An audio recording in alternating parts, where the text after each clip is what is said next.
सरकार और संगठन में कई बड़े फेरबदल करने की तैयारी की जा रही है। सूत्रों के हवाले से बड़ी खबर है ये। पीएम आवास पर करीब 4.5 घंटे बड़ी बैठक चली। देर रात तक ये बैठक चलती रही। बैठक में जेपी नड्डा, अमित शाह, बीएस संतोष मौजूद थे। तो लगातार ये बैठकों का दौर चल रहा है। इससे पहले भी 2 राउंड की मीटिंग हो चुकी है। मीटिंग में सरकार संगठन को लेकर बड़े देर तक मंथन हुआ। सरकार और संगठन में क्या बदलाव किया जाए, इस बात को लेकर भी चर्चा हुई है। तो बहुत जल्द हो सकता है आपको कि सरकार और संगठन में बड़े पैमाने पर फेरबदल देखने को मिले। और रविकांत ज्यादा जानकारी के साथ हमारे साथ जुड़ रहे हैं। रविकांत, कल एक लंबी बैठक चली 4.5 घंटे, यानी कि गंभीर मंथन हुआ। किस तरह की खबरें हैं, आखिर किस तरह से बदलाव आने वाले वक्त में नजर आ सकते हैं? देखिए नैना, ये पहली बैठक थी जिसमें प्रधानमंत्री खुद शामिल थे, क्योंकि अब तक जो बैठक हो रही थी वो पार्टी प्रेसिडेंट और पार्टी के तमाम बड़े नेताओं के साथ साथ संघ के नेताओं के साथ हुई है।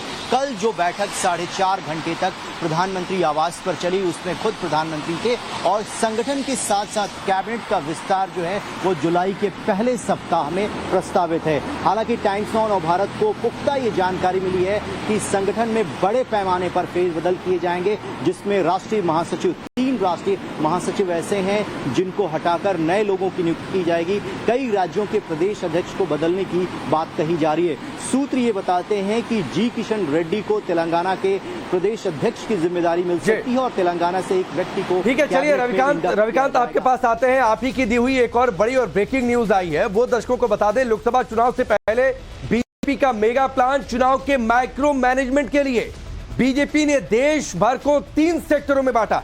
जी हाँ, 3 सेक्टर्स में कैसे? एक हिस्सा है नॉर्थ रीजन, दूसरा होगा साउथ रीजन और ईस्ट रीजन। इन 3 रीजन्स को बांटकर अब बीजेपी कहा जाए अपने चुनाव को लेकर एक बड़ा प्लान तैयार कर रही है। 2024 के मिशन को लेकर बीजेपी की ये बड़ी तैयारी का ये अहम पड़ाव कहा जा सकता है। रविकांत हमारे साथ लगातार जुड़े हुए हैं। रविकांत, ये पहली बार ऐसा हो रहा है कि देश भर को 3 सेक्टर्स में बीजेपी ने बांटा, नॉर्थ, साउथ और ईस्ट रीजन में, ताकि 2024 में चुनाव को, अलग अलग बूथ को, अलग अलग रीजन्स को बेहतर तरीके से मैनेज किया जा सके।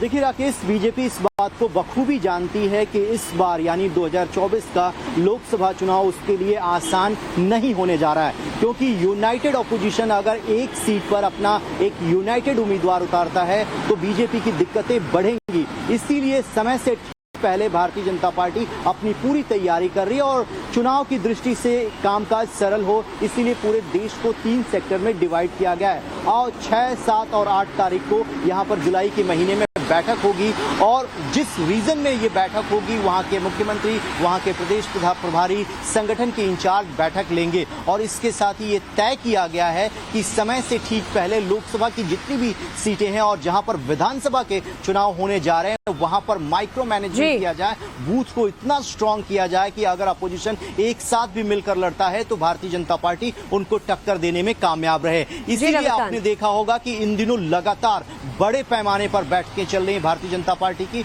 और कल देर रात जो बैठक हुई है वो इसी बात का संकेत है कि बीजेपी यानी कि कैबिनेट और गठबंधन, ये कहा जाए खासतौर से संगठन में जो तस्वीर नजर आएगी गठबंधन के इस पूरे चुनाव को कैसे आखिर उनको फाइट करना है। दूसरी बात ये कि हमेशा बीजेपी अपने कैडर को मजबूत करने की बात करती है और वही नजर भी आई।